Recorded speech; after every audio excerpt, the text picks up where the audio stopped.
ahead of a charging decision in the Jacob Blake shooting, but nothing happened.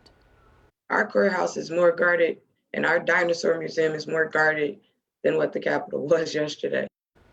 Portia says what happened in D.C. is just further confirmation for her to keep working to uplift humanity. The majority of Wisconsin congressional delegation opposed President Trump's push to get Congress to challenge the election results. But what happened yesterday had one congressman visibly moved to say enough was enough.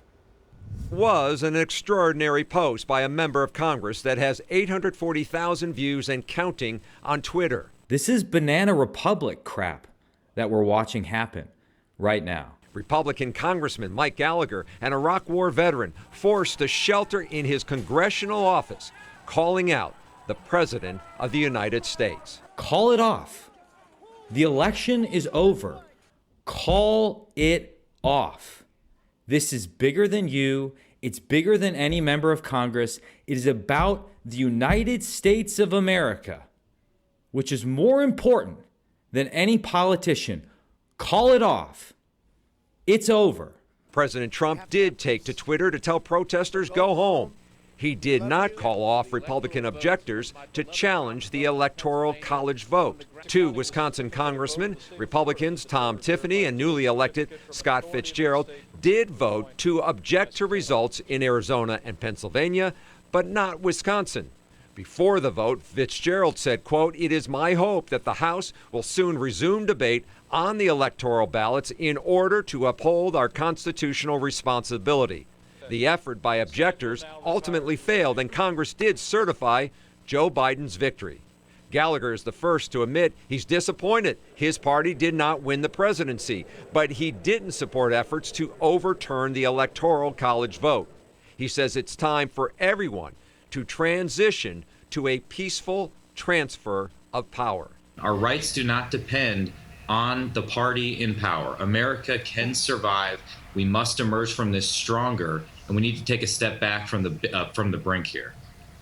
Now, within the last hour, Senator Tammy Baldwin released this statement, quote, "I join the bipartisan calls for Vice President Pence to invoke the 25th Amendment so that the American people can have confidence that there will be a peaceful transition of power in the few remaining days of this disgraceful and dangerous presidency." Wisconsin Attorney General Josh Kaul joined our TMJ4 News Today team today to talk about the breach on the Capitol.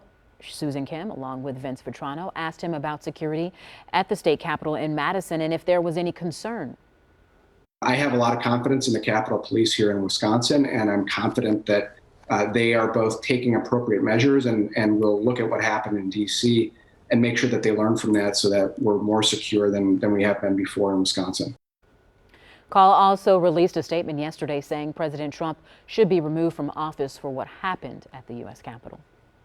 New at 6, the breach of the Capitol building has left many people upset. Waukesha's mayor is taking it one step further and announcing he's leaving the Republican Party. Adriana Mendez has more from Waukesha County and reaction from other leaders.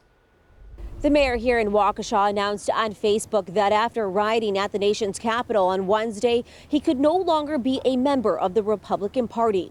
But Waukesha County's top elected Republican says those who stormed the Capitol yesterday do not reflect what the party stands for. Following chaos at the Capitol, Transportation Secretary Elaine Chao said Thursday she is resigning, saying she was deeply troubled by the entirely avoidable events at the Capitol building. Here in Wisconsin, Waukesha's Mayor Shawn Reilly posted on Facebook, quote, "I am ashamed that I was a member of the Republican Party, and I don't know how I can ever be a member again." Waukesha County Executive Paul Farrow says he knows and respects Mayor Reilly well. And while Farrow says he has no plans to leave the Republican Party, he does call Wednesday's rioting appalling. To watch individuals who have said we stand up for freedom, we stand up for our rights in the Constitution, to attack a building that symbolizes all that was hard to watch. The county executive says elected officials need to come together and reach across the aisle to help move the country forward. We need to go back to who we are. We are great people. We are decent people. We can work together. And that's not a 4-letter word. That's not a 5-letter word. Working together is what we need to do. Compromise isn't a bad thing. Compromise is a way that we continue to move forward. That's what we need to look at. And Mayor Reilly declined to be interviewed about his decision. He says he has no further comment than what he put on Facebook. Reporting in Waukesha, Adriana Mendez, TMJ4 News.